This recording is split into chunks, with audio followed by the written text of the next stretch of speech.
This is my video lesson guide on my lesson plan. This lesson focuses on coins and in particular pennies, nickels, dimes, and quarters. For the overview of the lesson, the activities I chose were a song about coins, a poster about the different kinds of coins, the values of coins, what the coins look like, and their names. Then we did a coloring coin worksheet, which focuses on coloring the different types of coins. Then a coins worksheet that goes more in depth about each coin. Then we practiced counting coins by ones, fives, and tens. And then we did games. These include money riddles, can I buy it activity, and race to 100.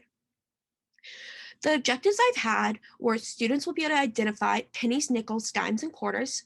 They'll be able to identify the value of each type of coin, identify the value of a collection of coins, and be able to count by one, fives, and tens to 120. The standards that I focused on were the first grade math standards, M.13, identify the value of a penny, nickel, dime, and a collection of pennies, nickels, and dimes. 1.NS1, count to at least 120 by 1, 5s, 10s, and from any given number. And 1.CA5, add within 100, including adding a 2-digit number and a 1-digit number and adding a 2-digit number and a multiple of 10 using models or drawings and strategies based on place value, properties of operation, and or relations between addition and subtraction. Describe the strategy and explain the reasoning used. Understand that in adding 2-digit numbers, one adds tens and tens, ones and ones, and that sometimes it is necessary to compose tens. These standards relate to my activities in many ways. For 1.M3, identify the coin value in a collection of coins. This corresponds with the poster, the songs, worksheets, and games.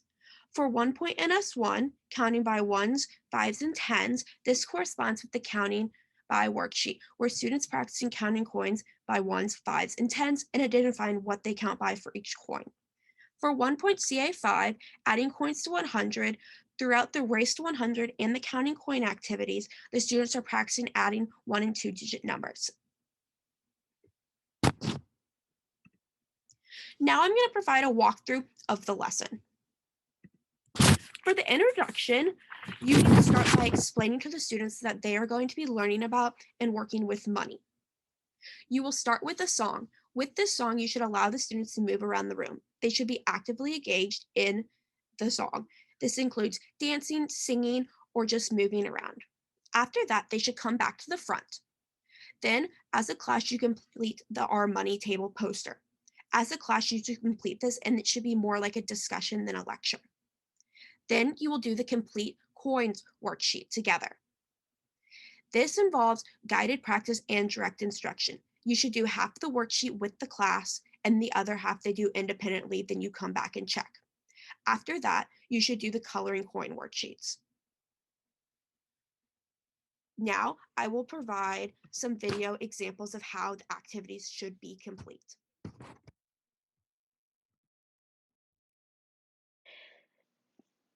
First, let's start with the money table poster. Before you start, you should have this table laid out on a poster in the front of the board. I will provide an example of how to go through it with the class.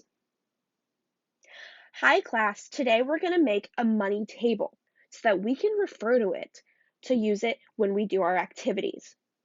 Let's start first with the penny. This is what a penny looks like. The symbol for a penny is a P. Does anyone know the value of a penny? It's 1 cent. You could write it with words. You could write it as a $0.0.01, or you could write 1 and a cent sign. The next coin is a nickel. This is what a nickel looks like. The symbol for a nickel is an N. Can someone tell me what a nickel's worth? 5 cents. Similar to the penny, we could write it as $0.05 or 5 in the cent sign. The next coin is a dime. This is what a dime looks like. The symbol for a dime is a D. Can someone tell me the value of a dime? Correct, 10 cents. We could write it as $0.10 or 10 cents. The last coin is a quarter. This is what a quarter looks like. The symbol for a quarter is a Q. Can someone tell me the value of a quarter? 25 cents.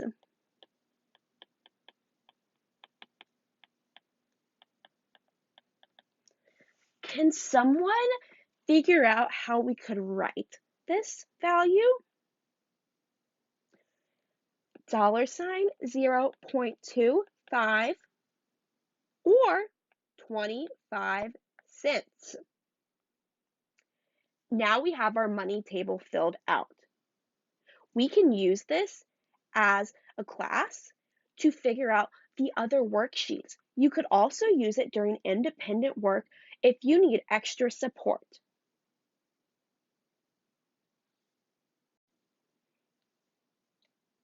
Now, let's do an example of the Color the Coins worksheet. Class, I would like you all to go back to your seat. Can I have 2 students pass out the worksheets to the class? This is the coloring coin worksheet. Let's read the directions. Color the coin by the code. The quarter is orange, the dime is green, the nickel is blue, and the penny is red. Let's start with the quarter. Let's find the quarter on the worksheet. Here is a quarter. Let's color it orange. Now, let's find a dime. Here is a dime. We're coloring it green. Let's find a nickel. Here is the nickel. Let's color it blue. Now, let's find a penny. We're going to color it red. Now, I want you to tell me what color we color this coin. What color is this coin? Orange, because it's a quarter. What about this coin? Blue, because it's a nickel. Let's do this coin. What color would this coin be? Red, because it's a penny. Now, what color would this coin be? Green, because it's a dime. Now, I would like you to try to complete the worksheet independently. We will come back as a class and go over the answers.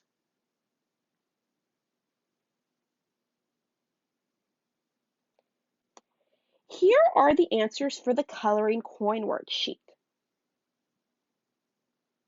Does anyone have any questions?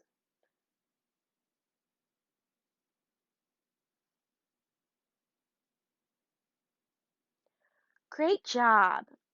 Now, let's do the coins worksheet. We're going to do this together, and then you're going to complete the rest independently. The first part is naming coins. Label each coin. Can someone tell me what the first coin is?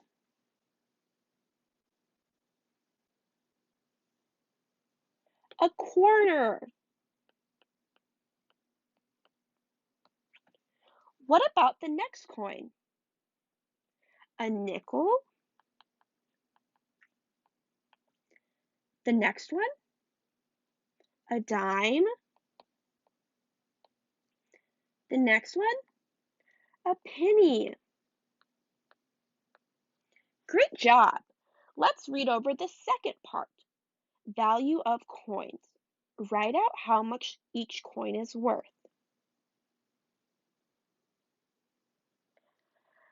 How much is a penny worth?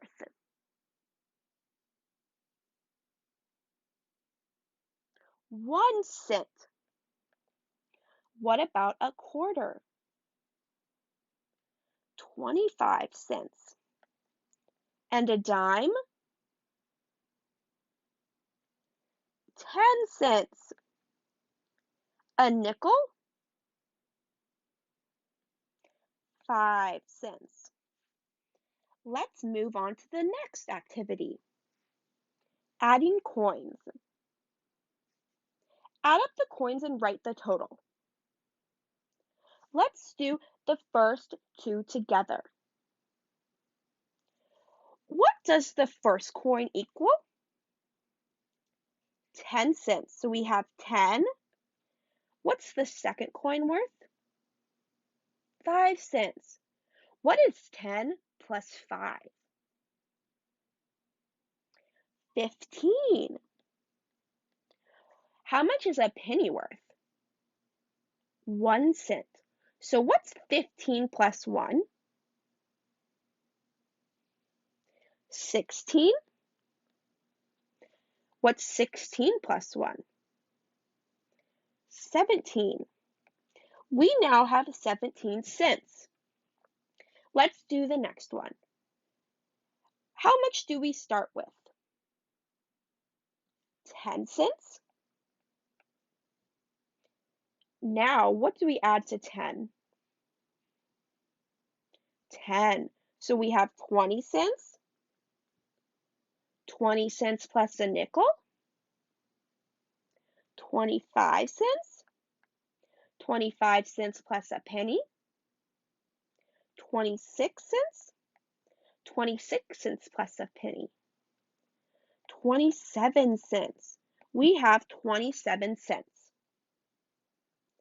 Now, I would like you to do problem 3 and 4 independently.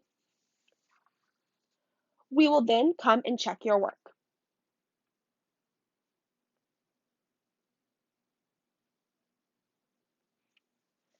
Let's check over 3 and 4. We have 10 cents plus a dime is 20 cents plus a nickel is 25 cents. For number 4, we have 10 cents plus 5 cents is 15 cents plus 5 cents is 20 cents plus 5 cents is 25 cents. Now, we are going to practice drawing the amount. For 24 cents, what coins should we use?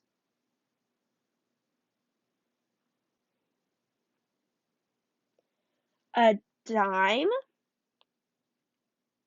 another dime, and 4 pennies. 10, 20, 21, 22, 23, 24. Let's do 40 cents. What could we use there? 4 dimes. Great job.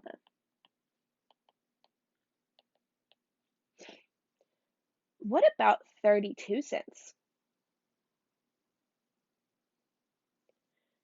3 dimes is 30. Now we need 2 more cents. What should we use?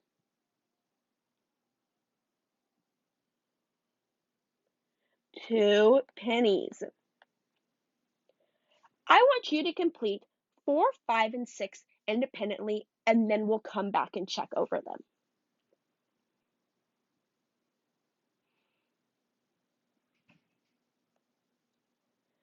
So for 4, we needed 7 cents. So we start with a dime, or a nickel, which is 5 cents, then a penny, 6 cents, another penny, 7 cents. For 30, we could start with a dime, 10 cents, another dime, 20 cents, another dime, 30 cents. Then we can do a nickel, 5 cents, another nickel, 10 cents, and a penny, 11 cents. Now I would like you to put this away, and I'll be passing out the counting by ones, fives, and tens worksheet. Let's do the counting by one, fives, and tens worksheet. Let's read the directions. Coloring the coins. Color in the coins to equal the correct amount. We are going to do 1, 2, and 3 together. You will do 4, 5, and 6 independently. Let's start with 1. 40 cents. How many dimes do we need to color in for 40 cents? Each dime is worth 10 cents, so let's count by tens. 10, 20, 30, 40. Let's do 30 cents. How many nickels should we color in if 5 cents is 1 nickel? Let's count by fives. 5, 10, 15, 20, 25, 30. We colored in 6 nickels. Now each penny is 1 cent. We have to get 7 cents, so let's count by ones to 7. 1, 2, 3, 4, 5, 6, 7. Now I would like you to do 4, 5, and 6 independently.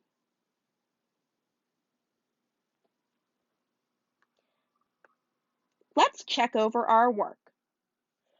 For number 4, we needed 30 cents.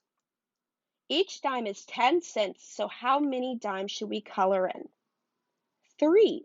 We have 10, 20, 30.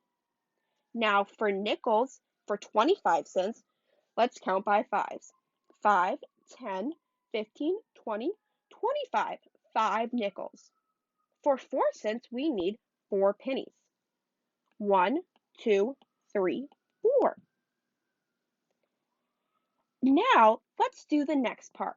What are you counting by? Write what you count by for each coin. Let's start with dimes. If we go from 10 to 20 and 20 to 30, what are we counting by? 10 plus what equals 20? 10. 20 plus what equals 30? 10. When we use dimes, we are counting by tens. Let's work on nickels now. If we go from 15 to 20 and 20 to 25, what are we counting by? 15 plus 5 equals 20, 20 plus 5 equals 25. When using nickels, we count by fives. Now let's look at pennies.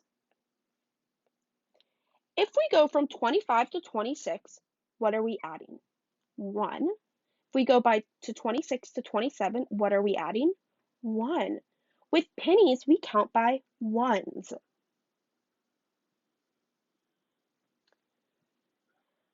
Now, let's practice as a class counting by tens to 50.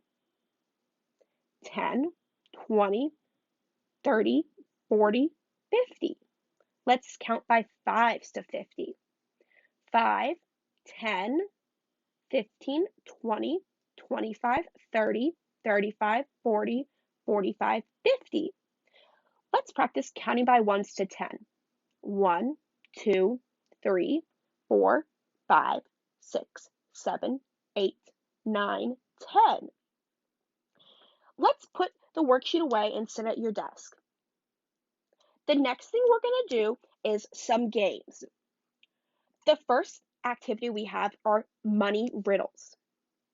You're going to solve the riddle. Read the riddles and fill in the correct amount of coins. After that, you will complete the Can You Buy It worksheet. You will See if there's enough money to buy each item. If there is, you should write a smiley face. If there isn't, you should write a sad face. Finally, then you will do a race to 100 game. You'll roll the dice, count out that many pennies, and place them in the pennies column. When you have enough, you can trade in for the next coin. So if we have 5 pennies, we could use a nickel. If we have 2 nickels, we could put a dime. The first person to 100 wins. I would like you to pair up in groups of 3 and work on these worksheets independently. You may play the games as long as you want, but finish the first 2 activities first.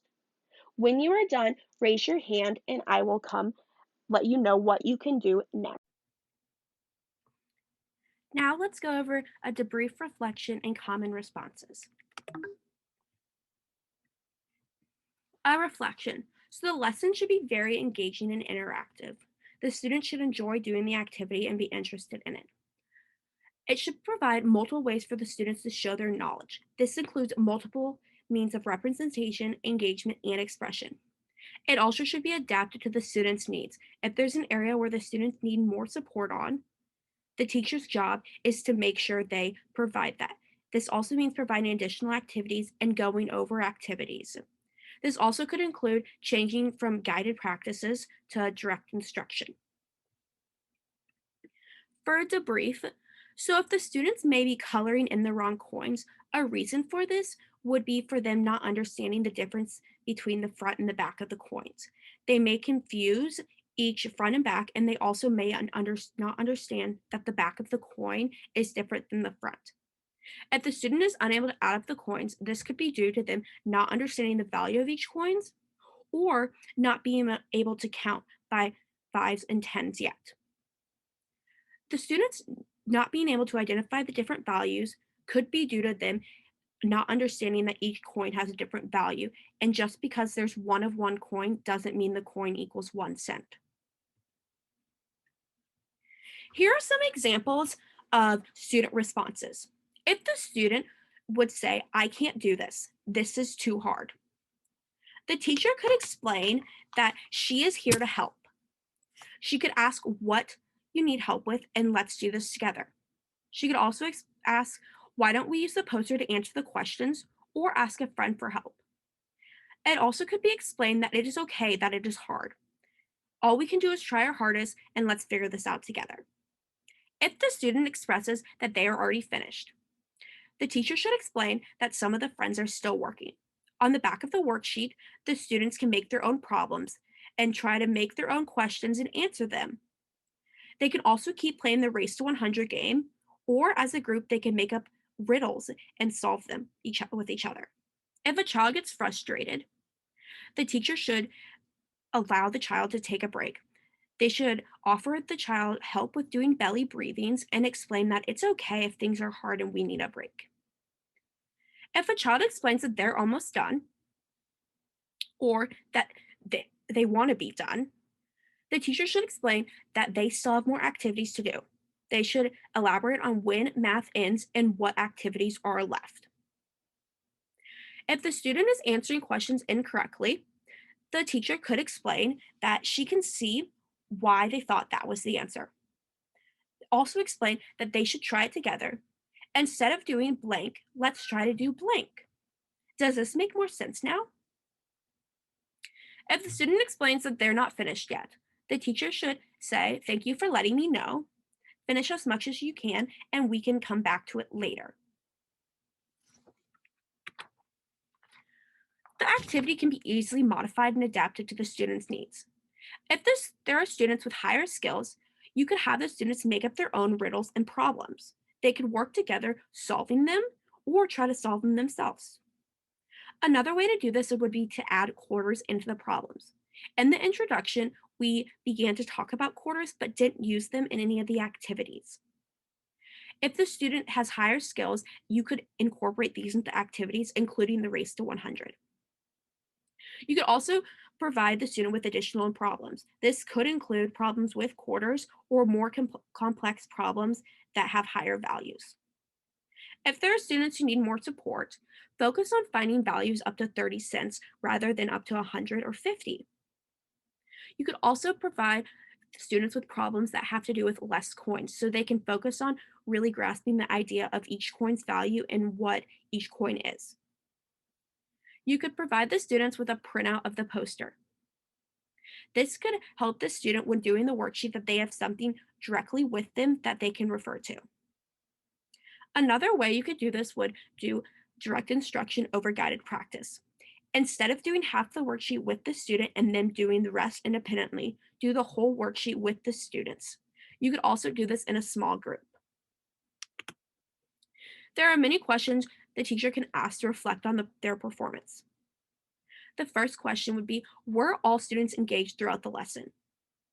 With this, were the students able to understand and actively being engaged so that they were curious and still focused and wanting to learn? Another question would be, were there specific areas that multiple students needed support on? What are these areas and why do you think that they needed more support on these areas? With that, what could you do as a supplemental activity to help the students grasp these areas and concepts?